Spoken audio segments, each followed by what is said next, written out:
Welcome to Speaking Cinema, serious movie jibber jabber, a movie podcast coming to you from a cave in the woods near Seattle, Washington, via Hollywood, California. Taking the I-5 the whole way. We are Speaking Cinema. What's it about? We talk about a movie before watching it, then we watch it, then we talk about it having had seen it. Listen to us jibber jabber every single Monday, Stitcher, iTunes, SoundCloud. Follow us on our social media campaign, Twitter, Instagram, Tumblr, Facebook. Speaking Cinema, that's the name of the show. We don't close. We don't take a week off. Yeah, man. We're busy. Yeah. It's true. For you. I am your host, superhero extraordinaire in disguise, mild-mannered, Mr. Jibber Jabber. Here with me today, as always, my arch nemesis, a man called Kevin. That's me.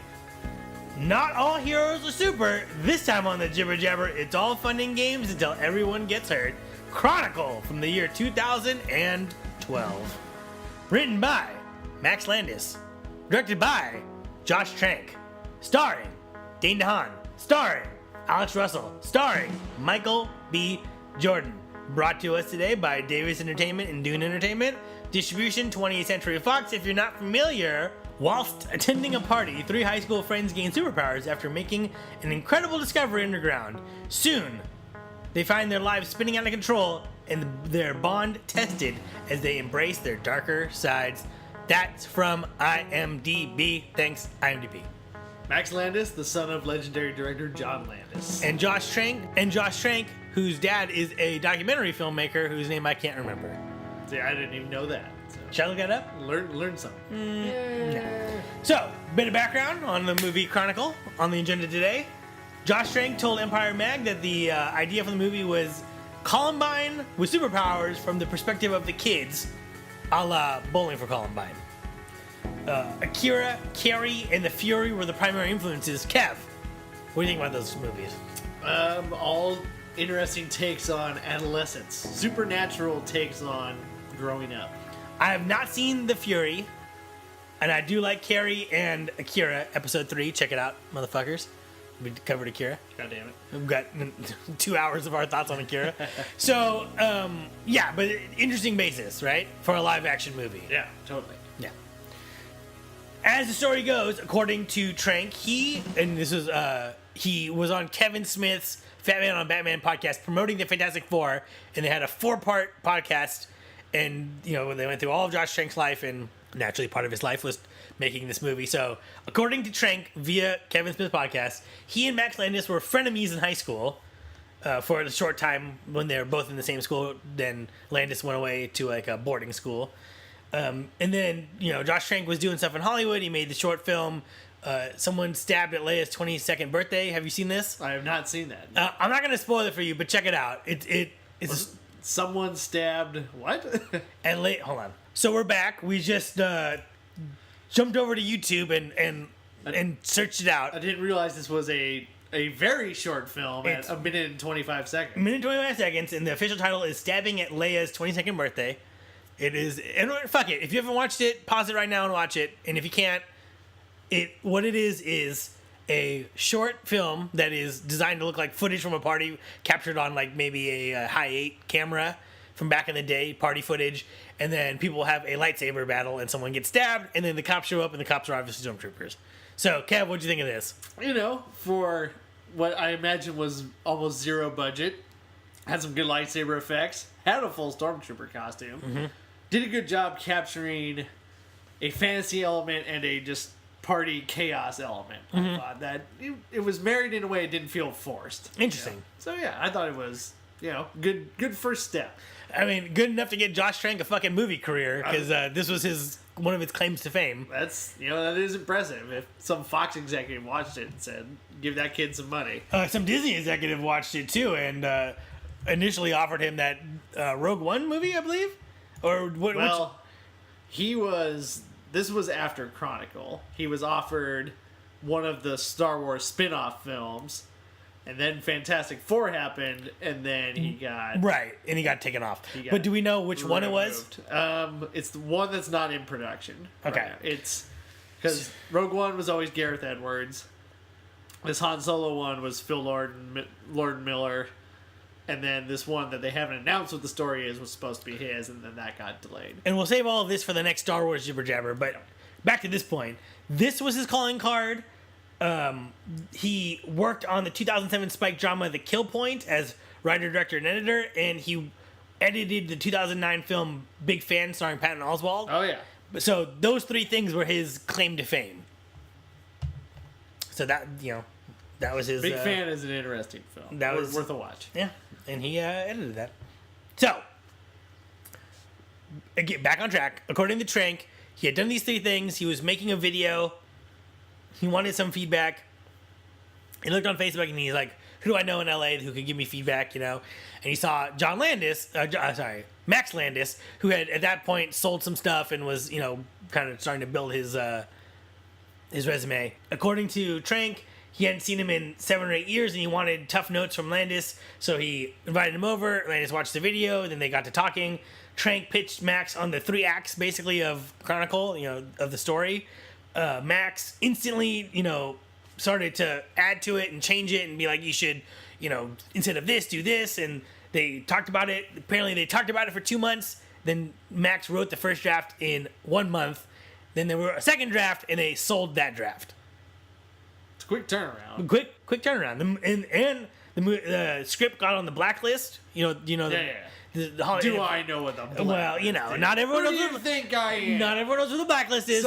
Some rube. So no. For all you rubes out there, the blacklist is a list of the quote-unquote best unproduced screenplays in Hollywood, as voted on anonymously by executives. It's just a thing that has been created to showcase good work. So that it made it onto the blacklist. Josh Trank said that he had to write, because he had no real experience directing a movie, he had to write a director's statement, which I didn't know what that was, but it's basically, as the director, you write how this movie's going to feel, what the style's going to be, how it should be cast, how you would make it, and you basically just, attach to the script. It's just like, hey, this guy wrote it, and this is how I would make it. And then, based off of that, he took a meeting with a lot of people. One of them was at Fox, and it got sold and got put into production. Production shot in Cape Town, South Africa, and later reshoots in Vancouver, Canada. Wow, no shooting in Seattle. No shooting in Seattle. And also, when you think of, if you said, hey, we can't afford to shoot in Seattle, we'll go to Vancouver, Canada, you're like, okay, I kind of, they're right next to each other. Northern, you know what I mean? They have very similar feels. Sure. Those cities. What, on paper, doesn't seem like Seattle, Washington, is Cape Town, South Africa. On paper. Maybe they're very sisterly cities. I don't know. I couldn't tell you. I've never been there, but apparently those sweet South African rebates just too much to pass up. Also, South Africa is a country with right-hand drive cars, so cars with the driver's seat on the left had to be imported. So, those tax breaks really pay off. Well, it is what it is. I always think about that. It's like sometimes the cost of, you get the tax break, but then you have to bring all this other shit in. It's like, doesn't that kind of offset the cost? I mean, it depends. I mean, I think right now, Louisiana has a 50% tax break. So if you spend $40 million on a movie, you get $20 million of it back. Plus, minus 10% to the company that has to, do whatever. But still, so you get 40% of it back. I mean, that is a lot of money. It is. So, but some of it's like if you're importing a car, or you're you're building things that just aren't there. That you could just go down the street and it's there in whatever other city. But But I'm no movie accountant, so I know nothing. That you are not, but. I can't say what you're saying sounds crazy to me. It does. There is a certain logic of. I'm sure they can spin it any way where they're making money. It's like you can find if you want a 2011 Toyota Camry. It seems there probably is a bunch of those in Seattle. I don't know how many of those in left-hand drive there are in Cape Town, Cape Town, South Africa. The movie was originally written as a hard R, which was dulled down for a PG-13 rating. As of this recording, you can find this movie, but how? Digital rental, Apple, Google, Vudu, Sony. Buy on those same platforms if you wanted this too. There is also discs that exist. Should be on HBO as well. That's what the websites tell me. So that's probably how I'll be watching it. Might be on HBO Go, perhaps? Yeah, HBO Go. Ooh, that's might be how I watch it. Yeah, so. Again. So, that being said, Kev, I picked this movie for this I have not seen this movie though. You've never seen it? I have not seen it. What? Nope. All right. But you have seen it. I thought you were all about it. So this is the first time where I think this is the first time that someone's picked a movie they haven't seen and someone else has seen it on the show. This is the first time we've done This this. is a first. Yeah. No question about it. So Kev, have you seen this movie? I have. What did you think about it? I'm gonna save that for the second half. Okay, interesting. I'm not gonna spill my beans just yet. Interesting how you're playing this. Yeah, I said was recommended to me by one of our old coworkers, and got it on Netflix Blu-ray. So Okay. I watched it on a physical. Yeah, so you did watch it at home. Yep. Okay. I remember seeing the ads for it and being like, it could be interesting. And then when somebody did confirm, recommend it to me, I watched it. I was at the when this movie. It's interesting you say this because when this movie came out, I was at one of the lower points in my life where we were working together at an unnamed business, and I was working there and working a lot of overtime and putting in a lot of hours, and then I was also going to grad school full time, which was I remember that. pretty miserable existence. And I remember you famously were like, "Let's go see Motorhead." I'm gonna go to Motorhead. It's playing near where you live, downtown. Club Nokia. At Club Nokia, and I could have walked there. And I said, it was a Friday show, and I'm like, I literally have to leave here at 6, be in traffic for like an hour and a half, and then go home and write like a 5-page paper, like tonight. Because tomorrow I got to do some other bullshit. So, yeah, it was just a really bad time in my life. I remember seeing the ads for this, wanting to see it, but knowing that I was not going to be able to go. So, something I've always been interested in. And then a lot of the internet buzz on it has been positive, and the comparisons to Akira. I'm a big fan of Akira, so a movie that's There's definitely some Akira parallels. Yeah. I can see. so it's always been on my radar. You know what I mean? This is a found footage movie. Kev, what do you know about found footage? It's been completely beaten into the ground here in 2016. Yeah, well, I mean, yeah. It has. Listen, they're cheap and they make money. So until they stop making money, they're gonna keep on making them. Well, I think that I honestly think it's over because I don't think there's anything on any competitive slates that's coming out that's found footage anymore. No, not really. There was that Gallows movie that got really hyped up or had tons of ads on TV, and then it just disappeared. Oh, but that movie was very successful because they made that movie for like $50,000 because it was they just made it in like fucking like Burlingame or like Bakersfield or something. Some people just made it and then they sold it to Blumhouse and they're like, oh, we're gonna market it for a couple mil and then put it out there. So if it made $30 million this opening weekend, it's like You're way in the black. Yeah, so all right. Again, I'm no movie accountant. It's true. But it's a style that I think can work really well, but uses a crutch more often than anything else. Well, what I find interesting is that, and we've talked about found footage before on the show, but found footage is really the child of horror movies. It's really been used for that niche, right? Like horror. Yep. So it's first-person horror movies. It was Cannibal Holocaust way back in the day. Yeah, well, that was half and half. Yeah. And then Blair Witch Project Yeah. went full found footage. And that kind of kicked off. And then a bunch of years went by, and then all these other ones, Paranormal Activity and such. And I think that I find it to work really well. I do find it to be really creepy. The only other movie that is not in the horror genre, and it I think adjusts the horror genre, was Cloverfield, where it's a gigantic monster movie from that perspective. That movie was not to my liking, and I was disappointed with it. There are things I like in it, but overall, it's okay. The things I like in it, monsters. The things I don't like in it, the characters. People. I don't know if I told this story. When I went and saw it in college, there was a sign on the window that this is how unfamiliar people were with this thing, where it said Cloverfield is. There's a sign on the box that says Cloverfield is stylistically it's supposed to have film damages and dropouts and things like that. So that is not an error of projection. That is like what the filmmakers intended. There's like a message on the fucking thing. I was like, that's crazy that you have to tell people that, right? And then we went and saw it opening day. It was me and my friend. It was us, and then there was 2 other dudes. That's exactly what mine was like. And no spoilers. And I would never use this word in this pejorative. I'm merely quoting another man.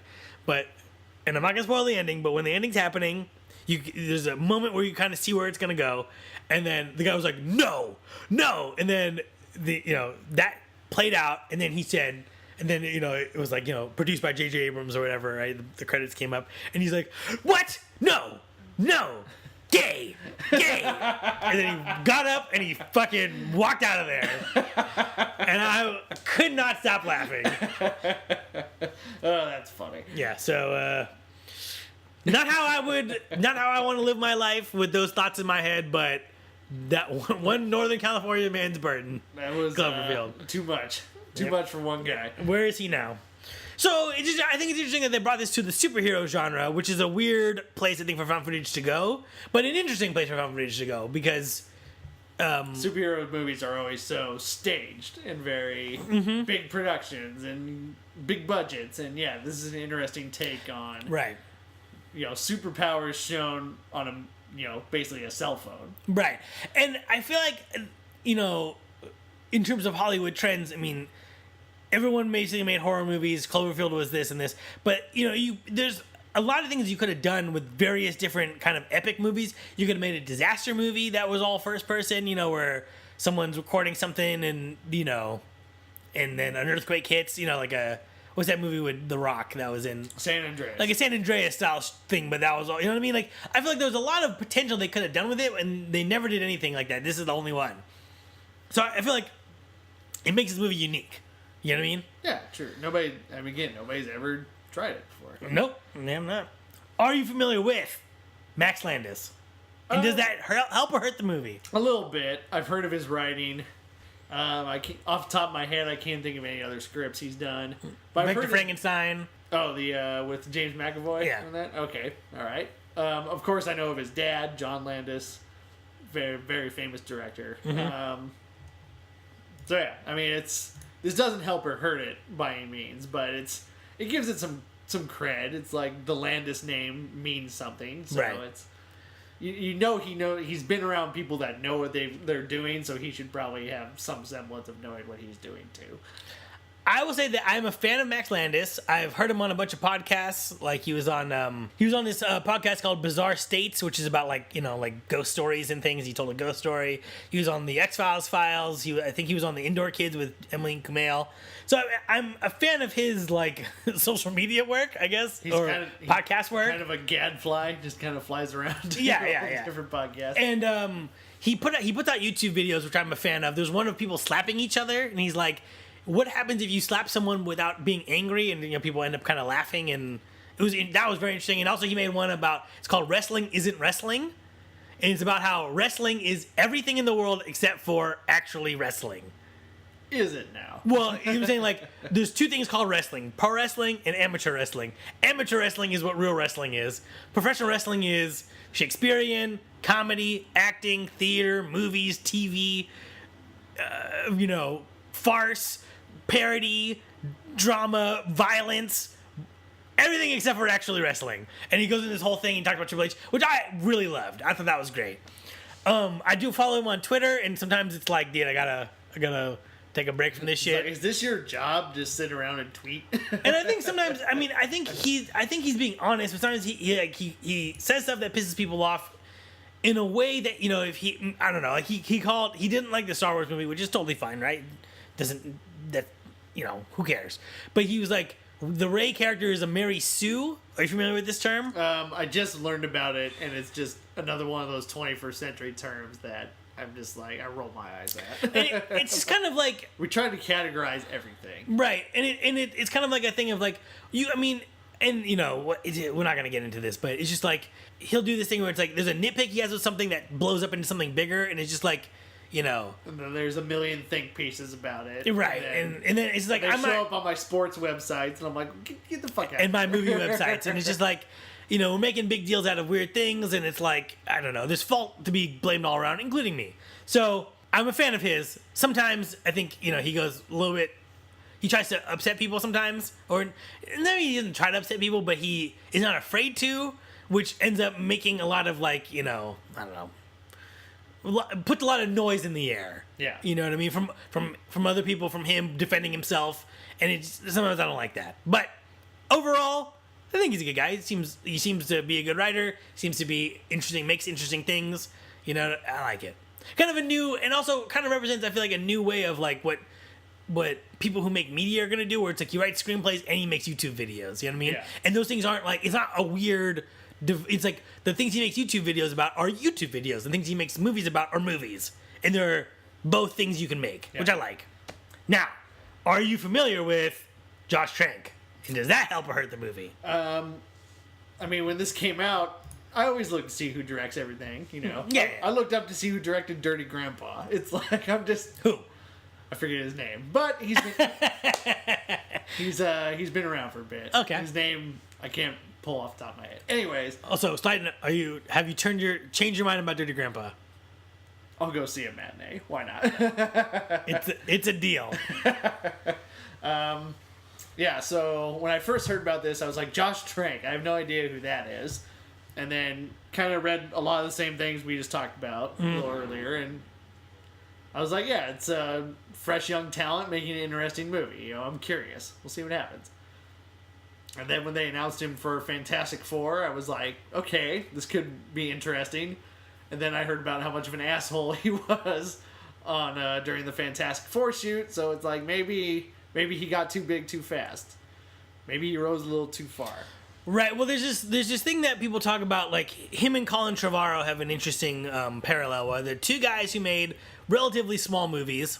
Tranks was a studio movie, but the cheapest studio movie, you know, I think that they made all year, and if maybe in the last 10 or 15 years, other than maybe The Devil's Due, which is another very small movie, which we could do a whole podcast about.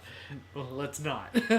And then, you know, Colin Trevorrow did his indie movie, Safety Not Guaranteed. And then they both jumped immediately to gigantic franchise movies, you know what I mean? And you know, there's a lot that was written about, you know, both of them and how both of those shoots went and how all of that works. But yeah, I've not seen. It's interesting because there's no middle ground in Hollywood anymore. You know, it just seems like a lot of the middle range movies don't exist, and And, you know, I think a lot of that is a sky's falling narrative. It's like, right now, people are really into... Something's always dying in Hollywood. And something's always thriving, right? So, like, right now we're into comic book movies and franchises, right? And that is very strong. People are willing to sit through setup movies. They're willing to... Force Awakens just crossed the North American #1 box office. Right. Closely coming into the worldwide box office when it comes out in China. Mm-hmm. So... In like the 20 days it's been out. Right. And exactly. And like right now, like, you know, I was listening to the business podcast, and Warner Brothers had a bad year last year, so this year they're going to try to revitalize all of their franchises. Harry Potter, they're going to do the Harry Potter prequel, and they're going all in on these DC movies, right?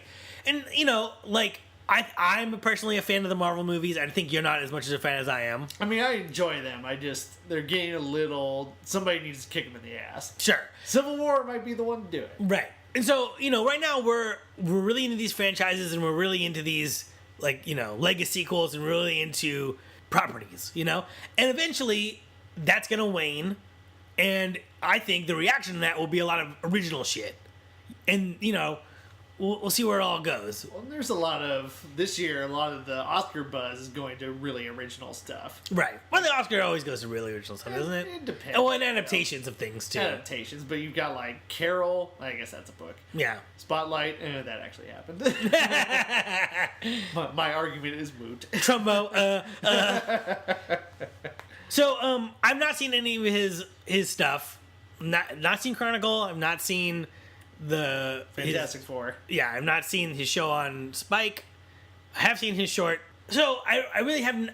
But then I listened to him on that Kevin Smith podcast, and he did come across as kind of a douchebag with kind of like a "I'm more punk than you" attitude, which is my least favorite kind of attitude. I mean, it's as we've talked about in our manifesto of this whole podcast. We don't want to be pretentious, and we don't want to try to talk over people. Right. You know? And there's people out there that they do want to do that. It's just nothing we're into. Right. So, I don't know. I'm against snobbery in all ways, shapes, and forms. Right.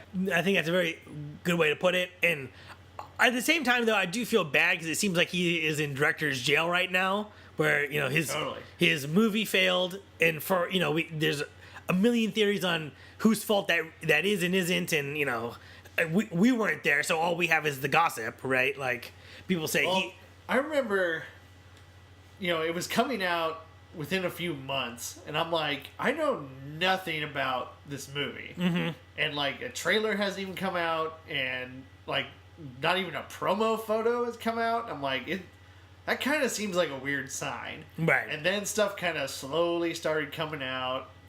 And then the day before it came out, that tweet came out that he sent where he's like, the movie I made was really good, but that's not what's coming out. And then that started the whole ball rolling about everything that went wrong. And I mean, that movie, there's lots of like what I'm going to call Bobo criticism. Like, they're like, people are like, the Human Torch can't be black. I hate black people. Oops, I'm racist. Yeah. The internet. That's moronic. You know what I mean? So there's lots of, there was, under every pebble, there was another story with that movie. Yeah. You know what I mean?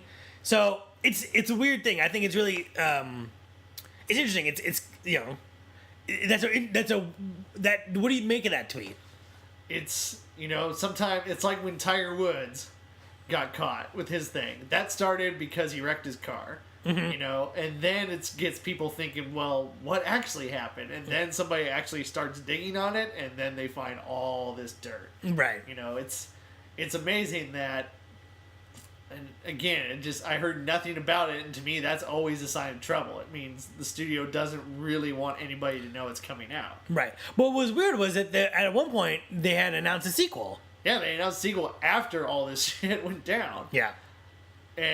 But with, like, no director, no writer, and nobody confirmed to come back, as far as I knew. And then it was very quietly taken off their release slate when they released an updated calendar.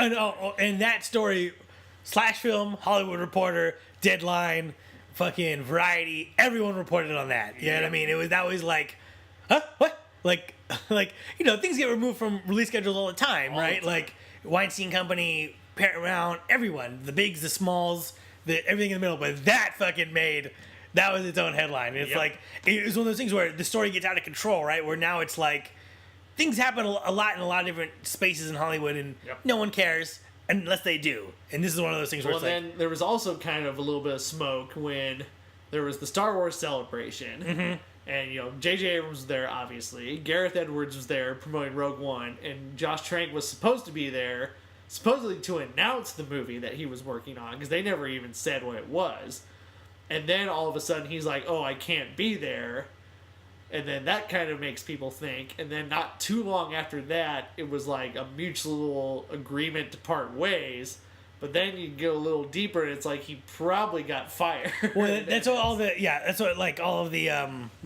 deadlines and varieties were saying, was that like it was definitely not mutual. He was fired, and then but they just let him say that it was. And then on Kevin Smith's podcast, it was like it was supposed to be a 4-parter, and the 4th part was like the weekend it came out, and they delayed that one.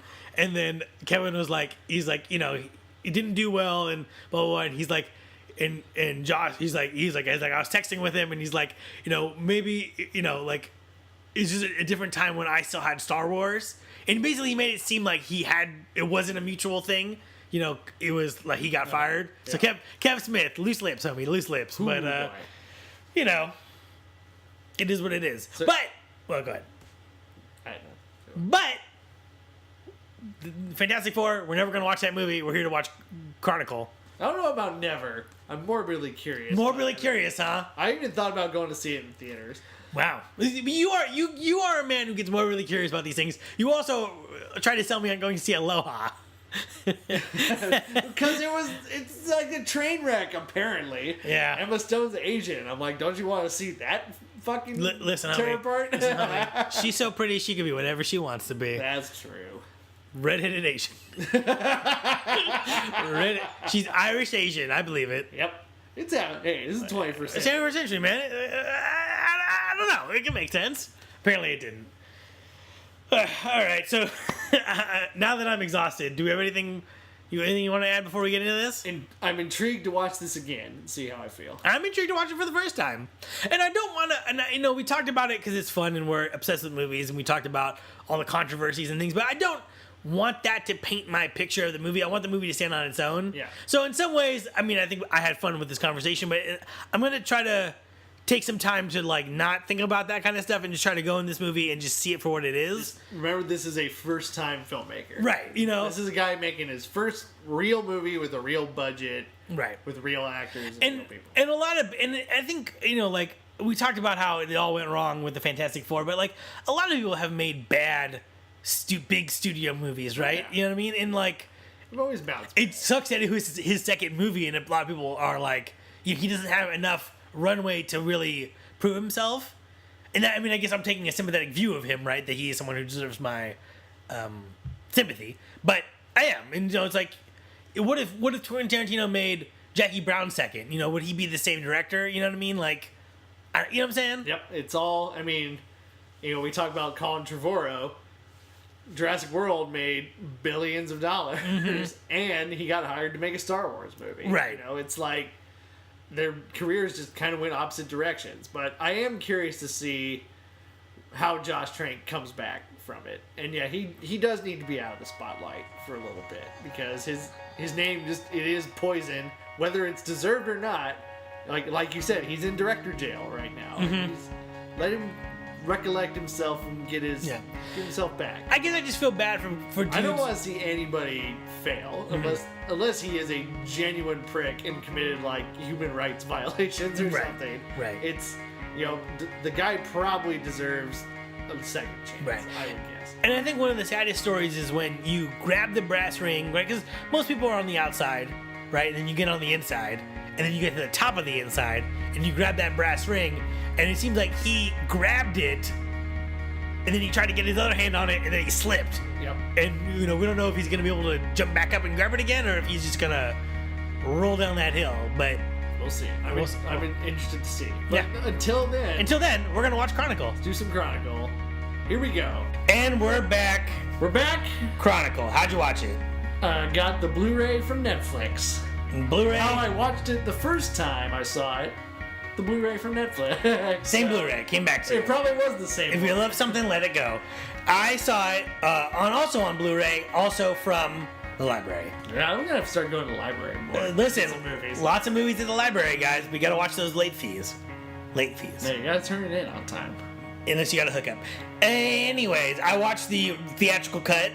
As did I. When you put it in, it gave you the option theatrical extended. See, I did not get that. So Oh, I did not know there was an extended cut. So Kev, what's your thoughts on this movie? Found footage, superhero origin story, Josh angsty Trank, teenager drama. superpowers. Go. Super. So the first time I saw this movie, I was really in a screed against found footage. Yes. I was tired of the genre, tired of the tropes, and that colored my thoughts of it the first time I saw it. So I didn't like it the first time I watched it. Watching it again, removed from that, and Because now basically found footage is dead.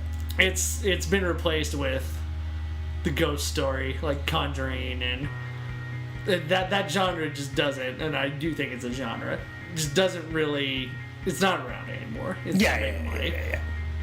So I'm kind of removed from those tropes, and I really did like a lot of the elements of the story the second time around. A lot of the elements of the characters. I have some issues, and we're going to talk about those, obviously.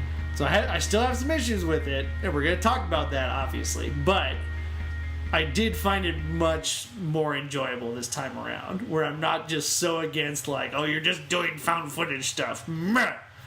I was really able to focus on it a lot more. So that's what I thought.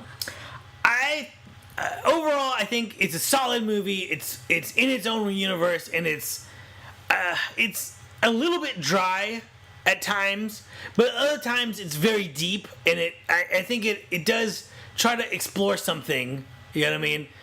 Does it succeed completely? We'll get into it. So I think the jury's still out. I'm gonna start saying words and see where they end up taking me. What? That's why we're here. Okay, so let's talk about the found footage and the production and the camera work, right? Again, in the first half we stated this movie was shot in South Africa. Not for one fucking second does it feel like it was shot in anywhere other than the northwestern United States. Maybe the northeastern United States. It never feels like Seattle. Well, that's because I've been to Seattle 810 times. Well, it feels like after watching this movie, it feels like they live in the suburbs. They live in like the shitty, but like not like the good suburbs, like the shit suburbs. In Issaquah. Yeah, is that what they said? I don't remember. No, Okay. I'm saying this Seattle joke. If we're gonna talk shitty suburb in Seattle, Issaquah. Because the kid lives in a real rundown house in a real rundown part of the city with drug dealers on the street, and they're just hanging out at the park, and there's no cops in this movie until the end, and he kind of goes to a violent school. I mean, you went to public school, right? Yep. Did were you watching kids getting beaten up in the hallway and? No. Yeah. So you know what I'm saying, like that version of it never feels like completely unbelievable, but the version of the world that they show is very dark and negative. The main kid Andrew lives in a world of violence, played by Dane DeHaan. He lives in a world of his dad's abusive, his school is abusive. He lives in a world of abuse and violence. Which later I think, in a way that's I think mature than the ages of the writer and director of this movie, right? Shows like why he can't. It's a story. I think there's a version of this story that the power corrupts the popular kid into a monster. And the kid that had nothing gets elevated with his power. But this is the opposite, where with no judgment, it's just like he's just too damaged to fucking have this much power all at once. You know what I mean? Yeah, exactly. It's once he kind of learns what he can really do with it, then, and I think there is one issue with this movie where the switch seems to turn really quick. And we'll get I know where this conversation's going. Well, let's set it up. So, first of all found footage movies always have to justify why someone is recording. And I think this movie has one of the better reasons why somebody's recording. So the first time he does it, he's getting video footage of his dad banging on his door. It's 7 o'clock in the morning. The dad's already drunk, so he's like defending himself from his dad, right? That's our ticket in. Then he just starts recording things because he wants to. I think the kid is looking for an outlet. He wants to create something. You know what I mean? He's really like he's lonely and he really wants it's like when people look at like graffiti and they're like, why do people do this? It's like, well, they do it because they think that they have no voice, right? So it's like his version of that is recording everything, and his cousins even like, and they're kids. He's like, why are you recording? And he's like, don't you think it puts a distance between you and the world? And he's like, yeah, maybe that's the point. You know what I mean? Like he wants to be a little bit outside of his own world, like observing himself. You know what I mean? Then they get superpowers and touch an alien or whatever the fuck happens in this movie. Yeah. Then, which I like, is left unexplained. Yes. And we don't have to try and figure out what's the thing they touched, why does it give them the powers it gives them, all that shit. I don't care. It's not what the movie's about. I'm really glad they didn't. Yeah, no time given to that. Not even any time. They go back, it's filled in, the cops are there like, fuck it. There's nothing we can do, Then there's there's a big jump in time, it feels like, right? Where they touch the alien thingy, and then now they have powers. Weak powers, but powers nonetheless. And maybe like a month has passed, right? And then we keep jumping in time, like further and like the movie might take place over the course of 6 or 7 months, for all we know. You know what I mean? And the camera turns into them documenting them doing something amazing, right? Which is what kids do with cameras. Like, fuck you. That's why you see footage on YouTube of a guy jumping over a swimming pool and someone thought to record it, right? But if you could, flip a swimming pool, all the water out of the swimming pool with your mind and then put it all back in, you definitely record that. Absolutely record that. And then the camera starts floating. As he becomes more powerful and more corrupt, the camera is just floating around recording himself. And then by the end of the movie, no one is recording and we're just shooting a movie. But I do like how because a lot of found footage movies are like scaled into real time or very close to real time. Yeah. And I feel like this movie, by extending it out over days and months and months, it really like sells you on like these are just the moments they recorded. Yeah. And it happens to make a cohesive story.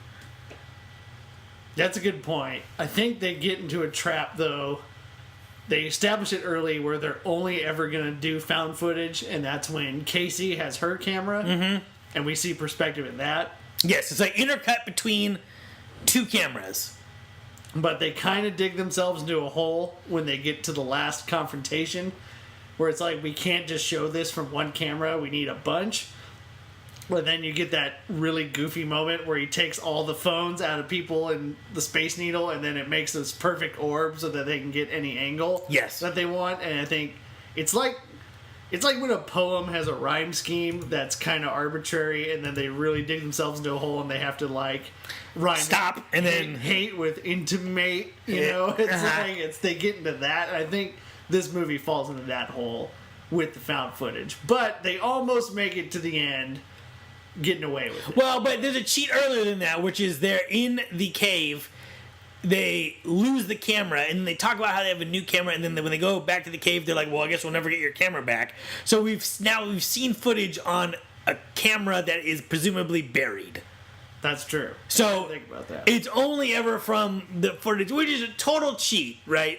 But I'm going to compare this to another movie, The Devil's Due, which does the same thing, but a million bajillion times worse, because that movie is all of their own personal camera, and then a little bit of security footage, but that's being like shot, like he's like shooting his own computer screen that's showing the security footage, and then in the end it's like interrogation footage, and then that's it. And then there's one scene in the middle where there's some kids hanging out in the woods, and it's their camera. So by having one camera, and then we ditch that camera, go to another one, then we have two cameras intercutting, and then we have there's a scene where the cousin Matthew goes to see the girl again, and she's recording, and we have that scene, and then by the time we get to the end, you know, we're seeing helicopter footage, and we're seeing dash cam footage, or we're seeing personal cam footage, or we're seeing there's great moments where they sell you on it, right? And the scale of the movie helps, right? Where a guy's recording them fighting in the street, and they're like throwing cars at each other, and his wife's like, "Get away from the window! Like, what are you thinking?" You know what I mean? And then they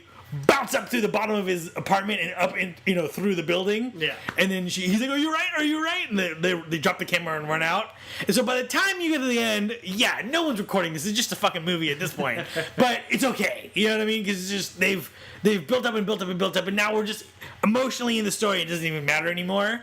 But there's The Devil's Due, which does not build up to in that way, and it just doesn't work. So, you know, this is the first time where I've finally seen how found footage absolves you from having to get coverage. It's like now I finally, because in a horror movie, right, you're using this limited perspective to create fear. Yeah, and that always works, because if you're in a dark hallway in first person and you hear something and then this thing comes up from nowhere, intrinsically that's just going to be scary, because darkness is scary, things popping out is scary, scary, scary. But this is like they're driving in their Volkswagen Bug through downtown Seattle past the fucking cop car, and then the car flies up in the air, and then it's all black, and you can see lights in the distance, and you can't see anything, and they're like, "Oh my god, oh, we're so high up!" And it's like, don't have to show that from the ground, don't have to show it from the air, don't have to show it from the side, don't have to close up. All you have to do is show shitty dash cam footage, a bunch of lights going everywhere, and we've sold the effect. You know what I mean? And it's like, that's how this movie costs $11 million or whatever it is, some small amount of money. Because it's like, yeah, you don't have to light that properly. You don't have to get a bunch of different angles. There's not even anyone in that scene. You know what I mean? Exactly. For all we know, they just put a camera in a car and just carried it in a helicopter, or just did it all in CG. You know what I mean? So,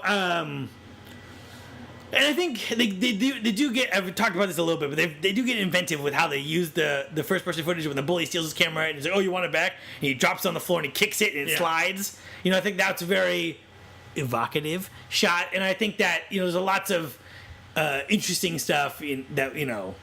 There's times he has it on a tripod and it's locked down in one spot. There's times where it's floating around. Car shots floating around. There's, you know, they use it in many different ways. And they show him watching it back at one point, too. Yeah.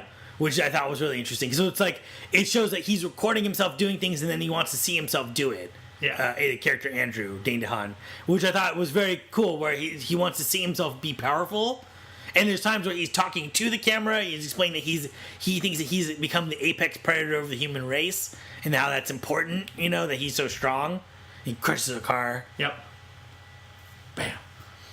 I will say, something I noticed the second time, a lot of the effects are pretty seamless in this movie. Really? Yeah. Because there's a lot that aren't. The exact opposite thought. There's a lot that aren't, but I think there's some where it's, like when they're levitating, I think that's a pretty good scene. Where it's like, you really do get the sense of like, they're levitating in camera. somehow. It doesn't just feel like shitty CG. Well, it feels like they're hanging them from cranes. It feels like, like this is the pivot point, and then they're just rolling around that, like, in the harness. But because it's explained through telekinesis, that's not the end of the world. You know what I mean? Exactly. Utilizing your limitations. You don't have a new rig that can do a 360. They can only turn on one pivot, right? They can either do a loop-de-loop or like turn around, sideways. But that's okay because you don't need anything more than that. You know what I mean? Which I do like. And then I think when they move the car and the scene in the toy store, I think are like when they have the bear. It's to me they just really integrate that well in a way that fits their limitations. It works with the camera angles and movements that they have, and this movie doesn't look like it was done on $11 million. Now that being said, there are some Bobo effects in it. The big one being the bus. When he gets hit with the bus, that's when this movie really jumps the shark. I think is when CG-wise or all the way over? Just story effect. Because he threw a bus at him? Because he threw a bus at him. It's like, this is getting silly. Wait. If you and me had Akira-style powers, and we got into a fist fight, right? One of us is going to throw a bus at the other one. That's bound to happen. It's the way they do it. It's just bus out of nowhere, It's just like, and they're already floating in the air having this intense conversation, and it's like, bus! And then that's when it's... Well, my favorite part about that is that there's a driver in there. Yeah. There's a driver there because he honks. It's like... And so it's like... That's the other part. Listen, dude. Okay. You're driving your bus. There's some explosions in the distance. You're like, oh, crap. I got to, like, turn this thing back into HQ. Oh, no. I'm floating. I'm flying through the air. And then you're flying and your headlights illuminate a kid. What are you going to do? Hit the brakes? Nothing's happening. All you got left is that horn.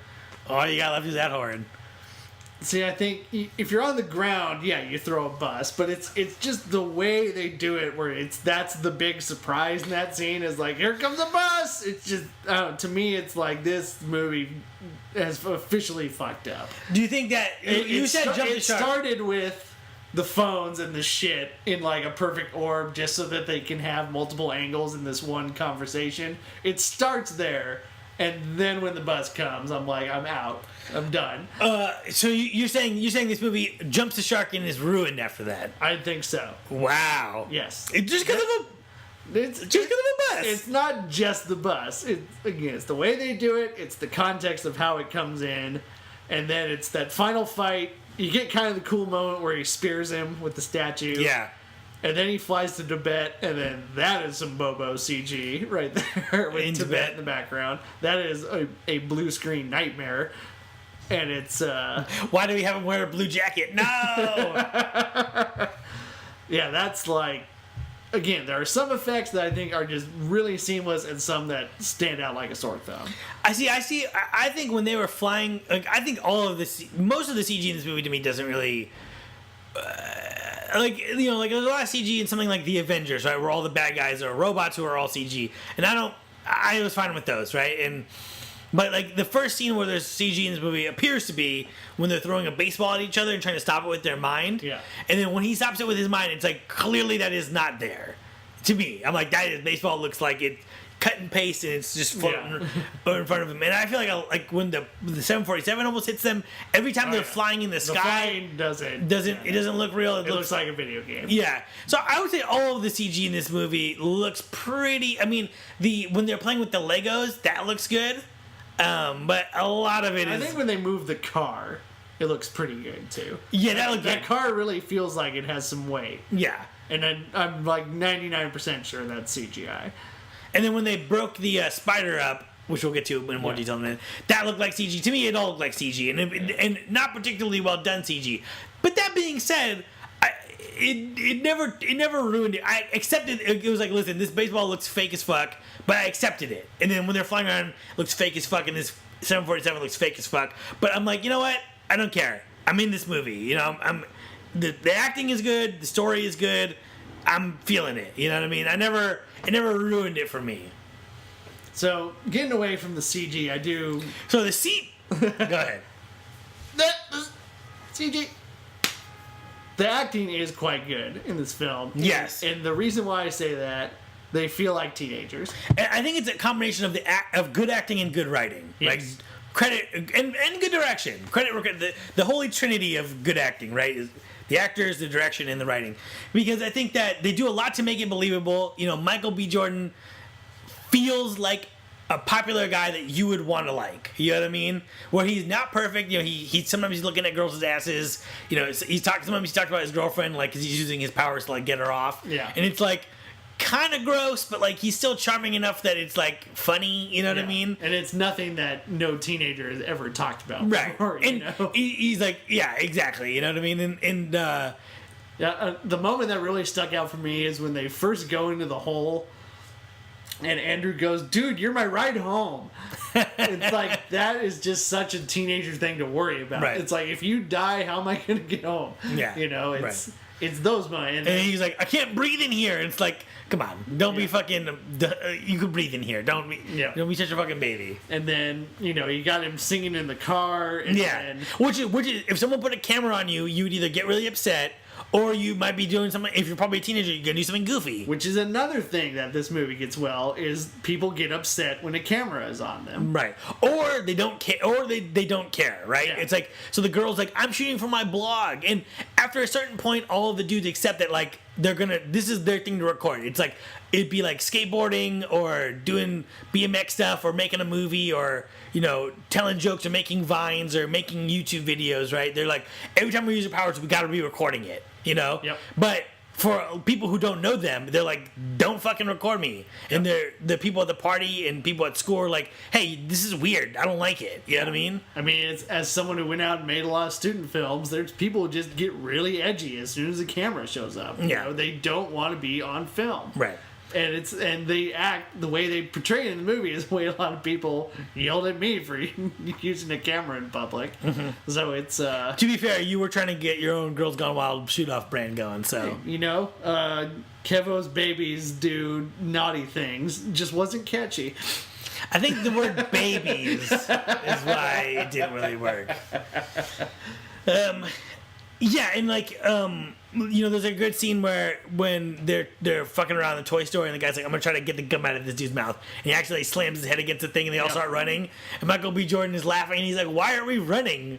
No one knows we did this. Yep. You know, and it's just, there's a good, and like when they move that car, he's like, ignore us, we're you know. This time the black guy did do it. Yeah, it's like, you know, there's a lot they go, and then even Andrew's character, when he gets upset, you know, you'll see him crying or something, and it's like, yeah, you know, he's at a very low. His mom's dying. His dad's abusive. He feels like he has no future. You know what I mean? Like, you see him at his lows, and they would feel low. You know what I mean? Like, and you know, like he gets with a girl for the first time when he pukes on her, which, I mean, we've all been there.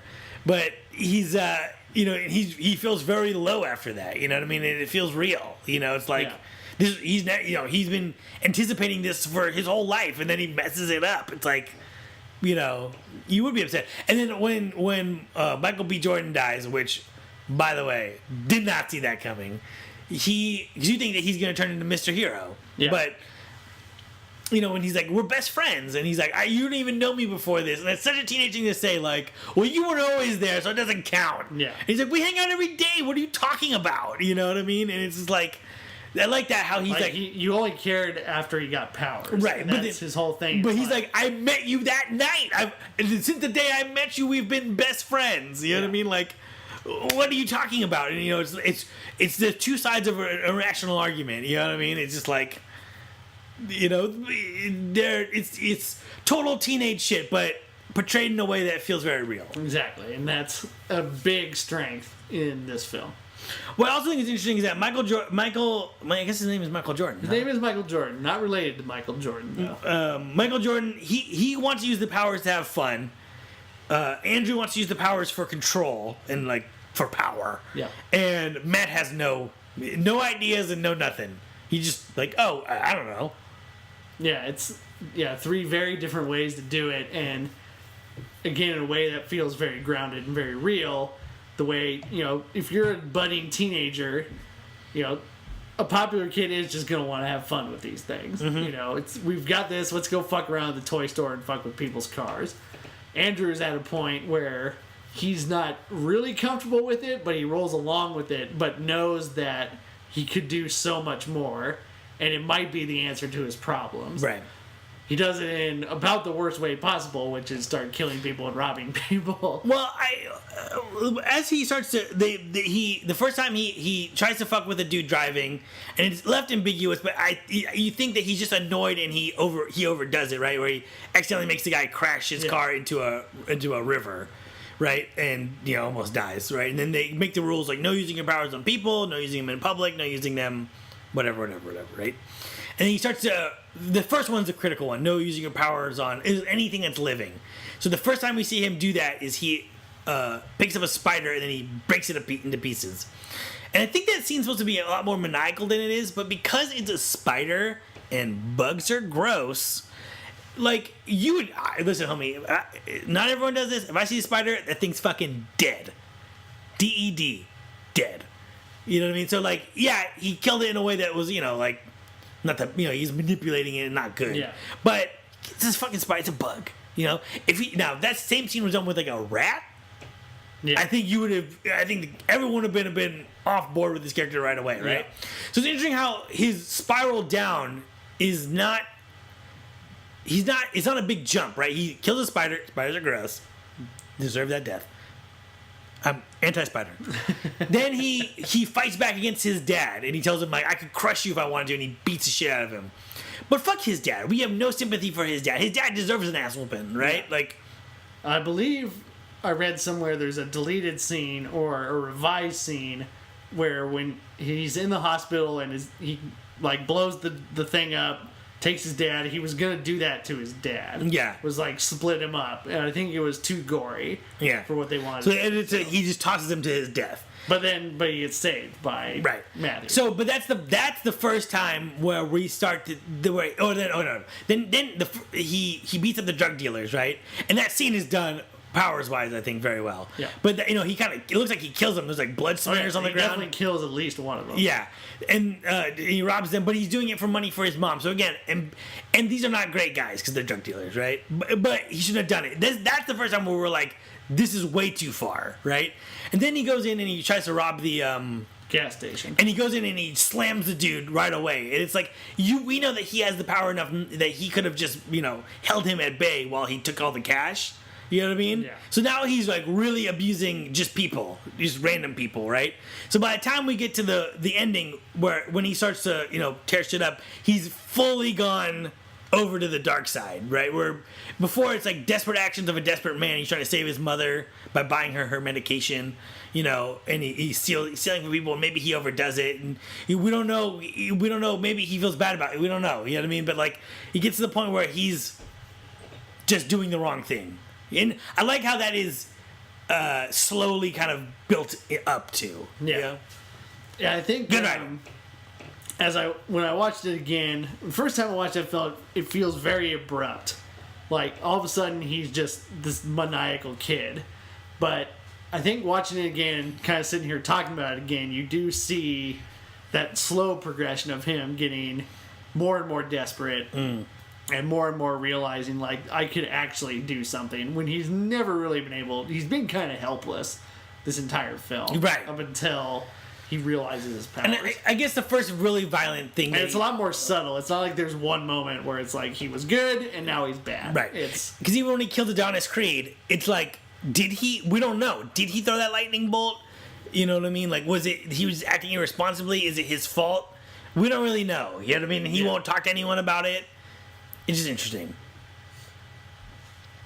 You like that, Adonis Creed? Michael B. Jordan making a name for himself. I'd like to see it. So the movie, in addition to being found footage, the music only comes from natural sources. So if someone's listening to music or if there's music in the background, what do you make of that?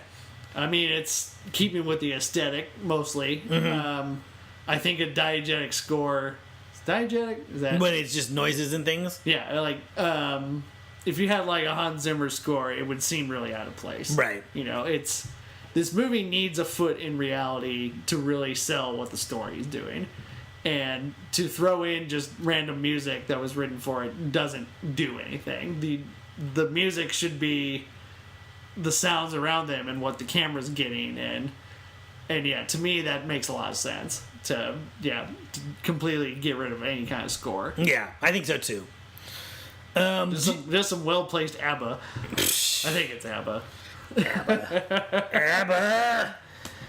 I'm more of an 18s person myself. You would be. Do you like how the powers work? They're vague enough that we don't need like a really detailed explanation. And I like that it's just, it's telekinesis. That gives you a lot of freedom to do a lot of different things. And I like how they explain. I agree with you. I like how they explain stuff. Right? They can make things move with their mind, so they can make objects move. Right? They can make themselves move. Right? So I'm moving. Them flying is basically them using telekinesis on their own person. Yeah. And then in terms of making themselves impenetrable, it's like you make a field between you and the rest of the world, and that makes you invulnerable. But you have to be able, like, with all of this stuff, you have to be able to focus enough to do it. You know what I mean? So it's not like you can just walk around shields up. You have to be block, and then make it. And so I like how it gives them powers enough to be powerful and not enough to be Superman. Where it's like, yeah, it doesn't matter. You can hit me with an atomic bomb, I would never die. Yeah. And I also like how you have to build your powers up over time. So stopping a baseball at first, gave him a nosebleed, but after time, it's like I could crush a car without feel nothing, and just to be able to do it. So I thought that was cool. And they talked about it's probably a muscle. We need to keep doing it to keep getting better at it. So they understand they need to progress a little more. Yeah, totally. And I like how and I think that showing the range of the power is really good in the drug dealer beatdown. Yeah. Where he makes a motion like he's throwing, and the dude just gets tossed himself. Yep. And now he smashes the guy in the ground and kind of rolls him over with his mind. And it's just and he's like, dude, that's a human being. So it's like you can throw this power, but it's not like you're moving around a car. It's like that dude's face broke. You know what I mean? And I thought it shows the consequences of how powerful he's become. Which I like. Because again, to compare to something like Superman's very powerful. And, one punch, he can stop a locomotive. But when he punches someone, they don't explode. Yeah. You know what I mean? It's like they always reel it back. But this is like, no, if I was to toss you with my full force, you're going to get fucked. Yep. You're going to break bones and you're going to bleed. Mm-hmm. They should have a Superman movie where he just punches people and they just boosh. We can't. Just in a red mist. Someone should make another superhero that tells the Superman story better than him. Yeah. Yeah. Why do you think it's called Chronicle? He's chronicling this period of his life. Mm-hmm. It's I think Chronicle, you kind of think of like a tome or a legendary thing, and this is just a very simple, just chronicling of what he's doing, basically. And it fits, even though they never say the word chronicle in it. It just fits the tone of this movie. Right. So it's a very epic word. It's a chronicle of the rise and the fall. You know what I mean? And what else would you call this? I don't know, some superhero kind of thing. I mean, in a lot of ways, it's it's the origin power of teens. Well, but it's an origin story for Matt's superhero character. It is. You know what I mean? Yep. Call to action, and also a complete story of the fall of Andrew's superhero character, right? Where the power corrupts him. So I think you're right. I think that's right. In the end, Matthew says that Andrew isn't a bad guy. True or false? False to a point. Right.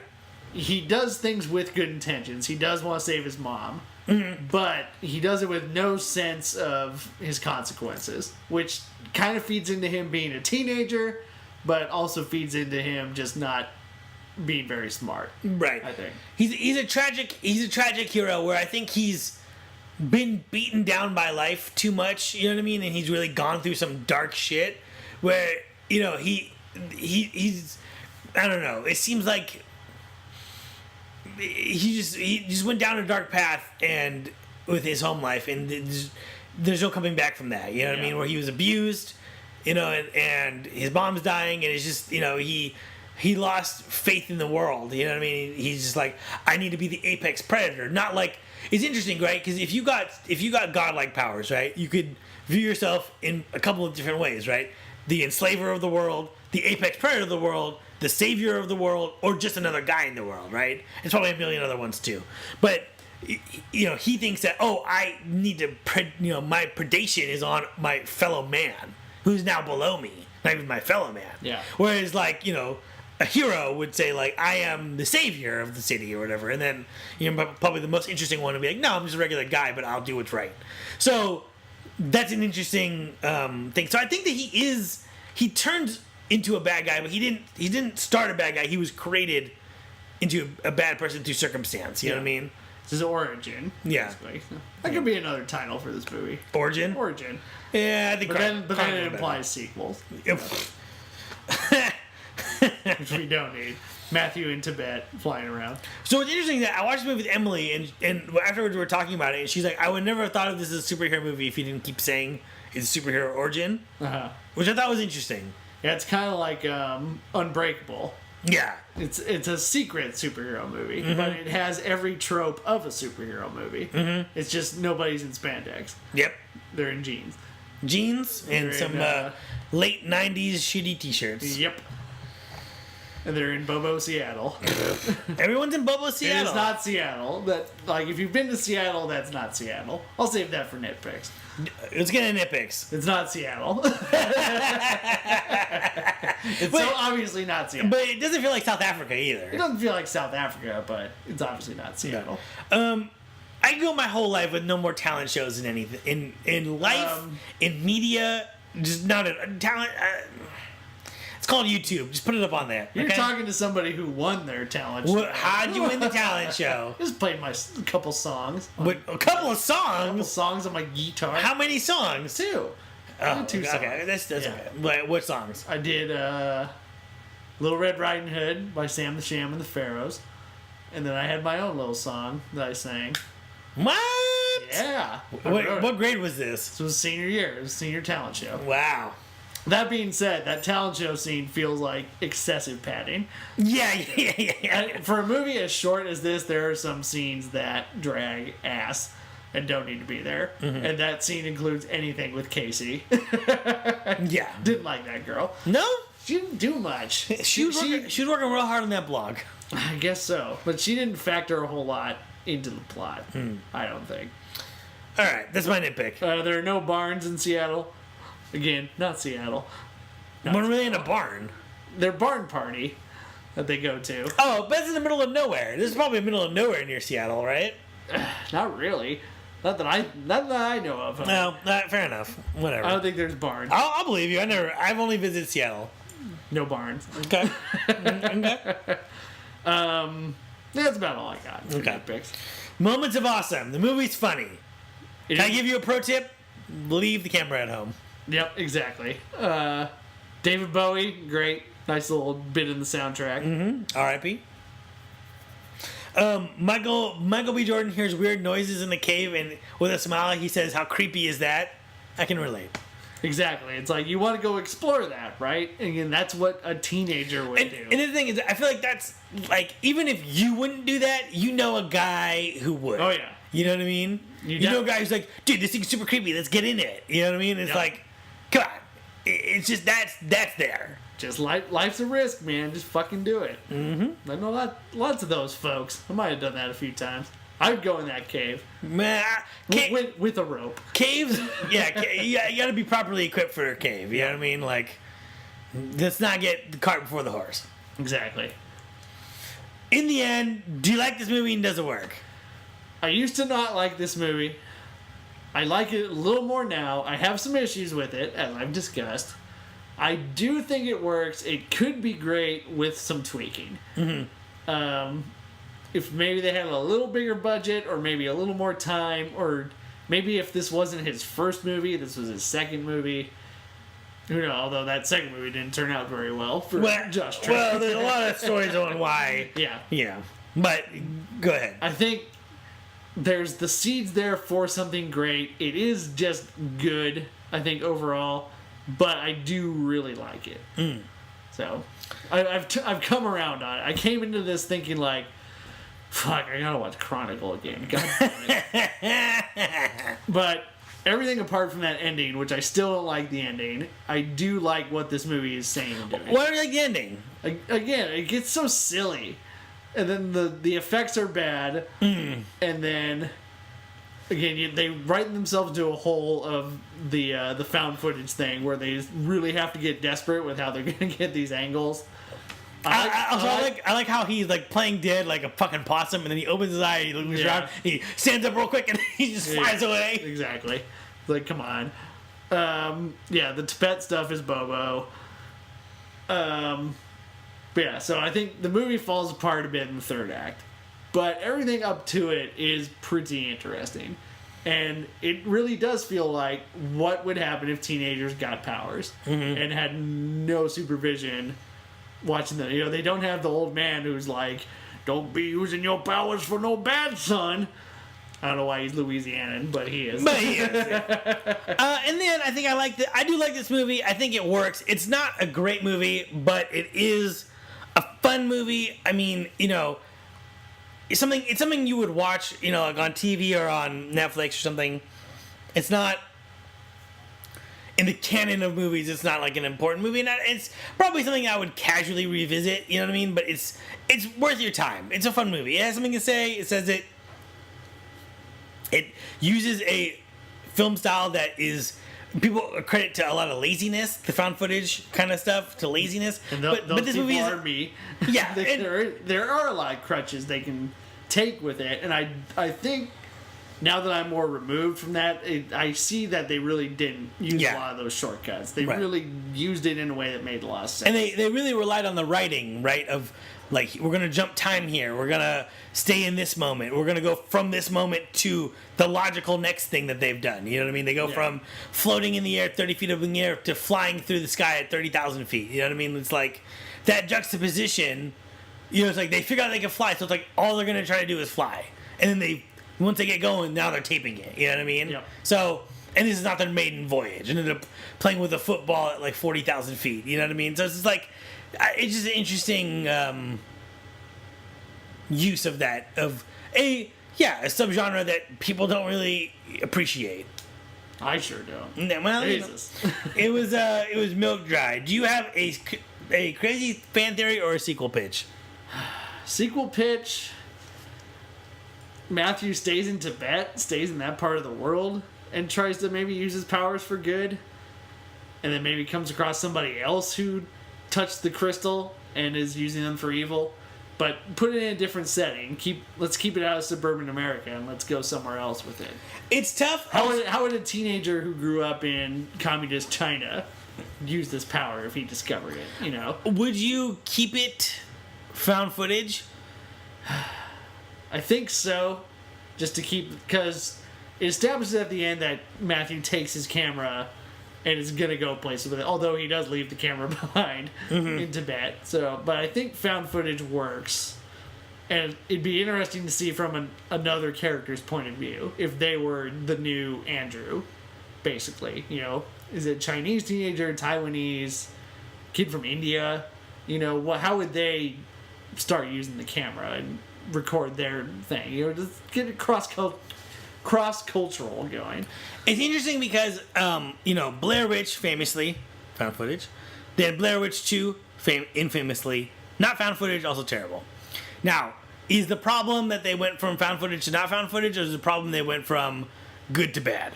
Right? I think the problem, is they went from interesting concept and used the method perfectly for it, the found footage, to not interesting concept or script, and just didn't do anything better with it. So right.